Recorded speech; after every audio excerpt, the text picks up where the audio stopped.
Kwa nini umeamua kurudi kimya kimya bila kunipa taarifa yoyote ile? Kwa sababu hata ningekwambia kuwa narudi isingekuwa na maana yoyote. Kwa nini isingenisaidia? Angalia kuwa mimi nawe ni kitu kimoja. Ilipaswa uniambie. Tatiana, umoja wetu tayari ushavunjika na sidhani tena kama inawezekana kurudisha huo umoja. Kumbuka mimi tayari na mwanamke. Nilishaoa. Licha ya kuwa mbali lakini bado nilikuwa nakumbuka nyuma yangu. Hata kama nilimuoa kimakosa, ndo tayari nilikuwa na mwanamke. Lakini ninachojua ni kwamba si chaguo lako. Kwa nini umeamua kumuoa? Wazazi wangu walinilazimisha nimuoe. Alafu istoshe, wewe niache tupo darasa la 7 na pakuwa na mawasiliano yoyote toka muondoka. Sasa unadhani mimi ningekuwa nasubiria nini tena? Wazazi wangu waliniambia nioe na mimi nikaoa. Kwa hiyo hatuwezi tukabadilisha kitu chochote. Mimi nafikiri ungeendelea tu na mambo yako. Maresa, ina maana ulishinda hata kunitafuta? Tatiana, mara mwisho kukutafuta nilisikia umehamia Mbeya. Sasa mimi ningewezaje kufika Mbeya? Nilijua hutaweza tena kurudi huku. Nikaamua kuishi maisha yangu. Ningewezaje kuvumilia kipindi chote hicho? Na wazazi wangu walitaka niwe na mwanamke. Maresa, najua kabisa tulikuwa na mawasiliano yote, lakini ilipaswa unisubirie mimi. Sawa, nimeondoka, lakini nimerudi kwa ajili yako. Hii ni dhahiri kwamba mimi nakupenda. Tatiana, najua tulipendana sana, lakini nyakati zishapita. Ishafika muda mrefu sasa. Tushakuwa watu wazima. Nadhani alikuwa tu ni mapenzi ya utotoni na shuleni. Huenda tungesoma pamoja, tusingeweza kuachana. Lakini maji tayari yashamwagika na hayawezi kuzoleka. Uendelea na maisha yako. Maresa. Maresa. Mzigo mkubwa kichwani umeshanilemea, najitahidi bado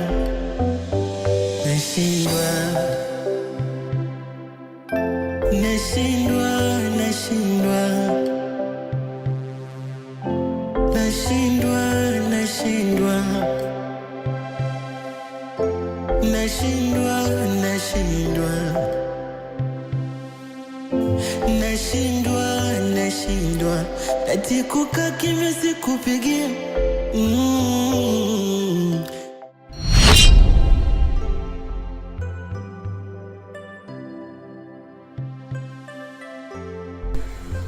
Ana, usitaki kuniambia hiki nachokiona mbele yangu ni kweli? Unaweza kuniambia ni nani aliyekupa ujauzito? Tuongee kwanza. Tuongee kuhusu nini? Tayari ameshakupa ujauzito. Hivi umeshindwa kuwa mwanamke mvumilivu? Nilisema nitarudi.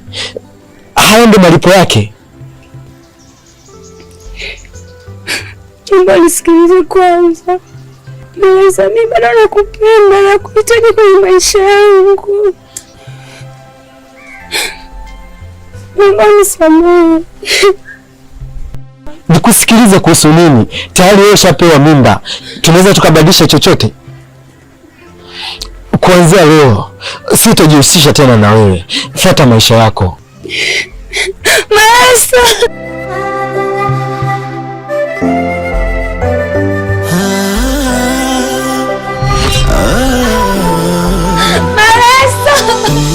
Uamuzi wako ni sawa, maana jibu la mjinga ukimya. Penzi lako likuwa dawa, moyoni mwangu umeshanigima.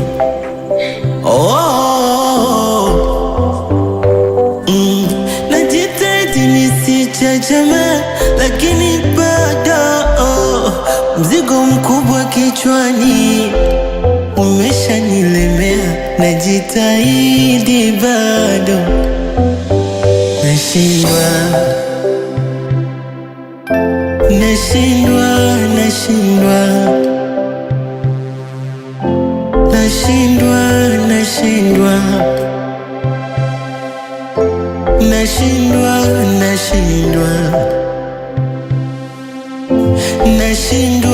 nashindwa ati kukaa kimya sikupigia. Bamdogo, macho yangu hajakosea kabisa kutazama. Ni yeye ambaye nimemuona mbele yangu. Kwa upande mwingine mimi nahisi na laana. Haiwezekani maisha yangu yalikuwa magumu. Nikaongea na mwanamke wangu nikatafute kazi. Nimeenda kupata kazi. Kazi yenyewe nimefanya ndani ya miaka 2. Hakuna chochote nilichopata. Pesa aliniambia atanilipa baada ya miaka 2. Mkataba umeisha na pesa yangu sijapewa. Alafu narudi nyumbani namkuta mwanamke wangu ana mimba. Hivi Bamdogo, mimi nitakuwa na matatizo gani? Au kuna sehemu mimi nafeli? Malesa, cha kwanza nikupe pole. Ila wakati mwingine ninaweza nikakwambia una makosa. Kwa sababu wewe kama baba wa familia unapotoka kwenda kutafuta ni lazima uwe na mawasiliano na mkeo. Sasa wewe kwani mimi nilikuwa na mawasiliano na wewe? Mimi nilikuwa sina hata mawasiliano. Mkataba wangu ulikuwa uniruhusu hata kuzungumza na mtu yeyote na ndugu yeyote. Kwanza nilivyofika tu simu yenyewe akachukua. Si unanielewa Bamdogo? Kwa hiyo kwa upande mwingine hata wewe unaweza kanilaumu, lakini mimi najua ni nini ambacho nilikuwa nakitengeneza. Hata hivyo nilimwambia akiwa na shida anaenda kwa mama, kwa sababu babangu kama unavyoelewa shafariki. Anaenda kwa mama anamsaidia, si nilimwambia. Na kwa mamangu mimi asingenyima kitu chochote.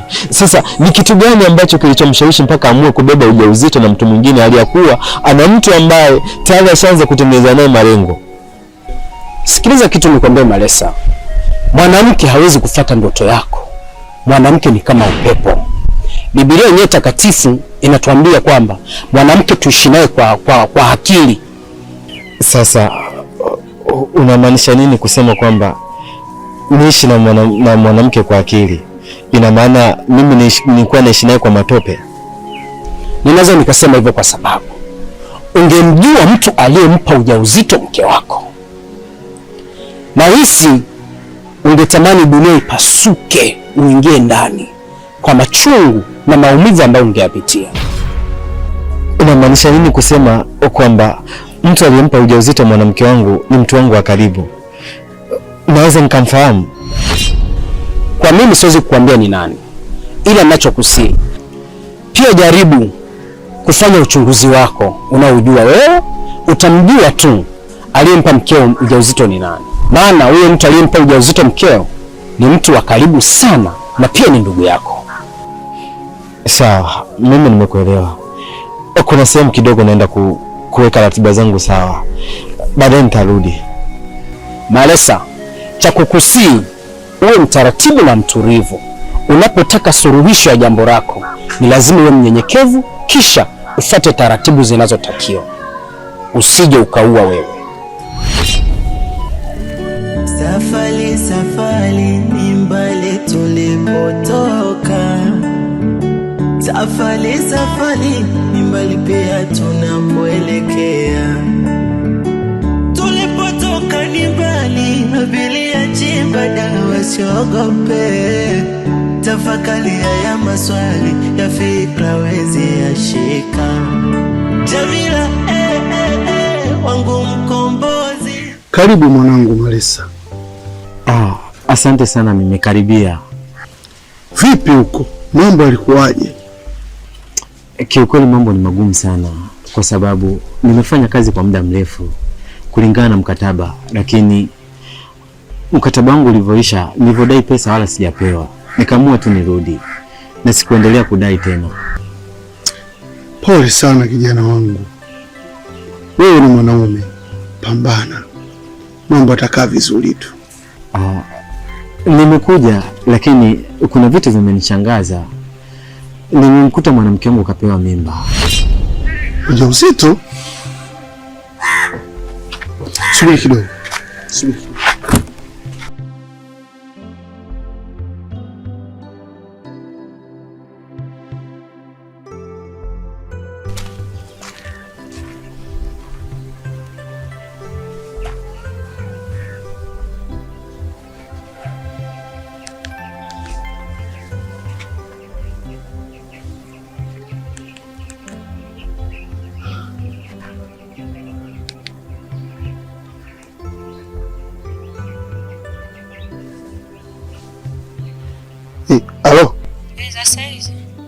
Vipi? Ni salama, nisikilize. Kuhusu nini? Leo umeongea na Malesa? Umeongea naye? Umeongea naye kuhusiana na ujauzito? Hapana. Sawa. Nashukuru. Naomba usije ukamwambia chochote kile kuhusiana na habari za ujauzito. Sawa? Sawa.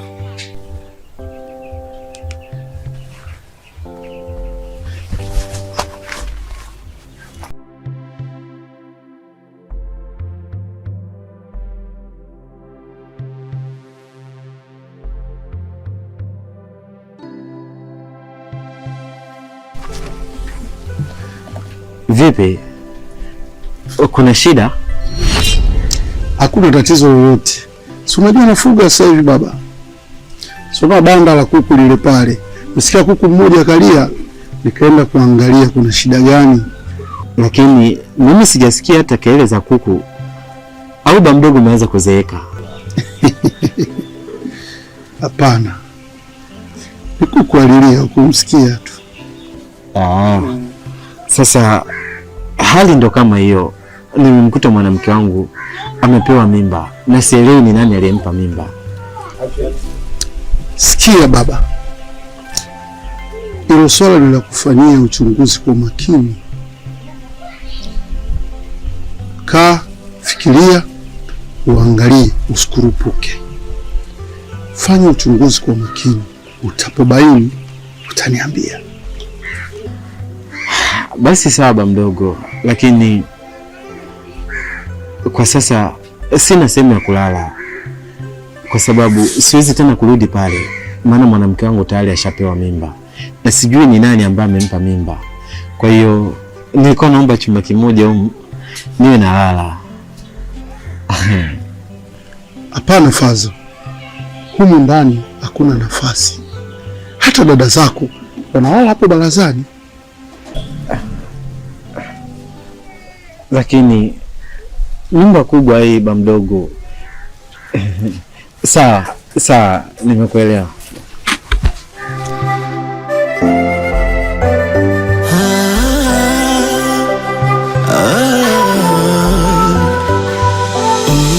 Uamuzi wako ni sawa, maana jibu la mjinga ukimya. Penzi lako likuwa dawa, moyoni mwangu umejanigima. Oh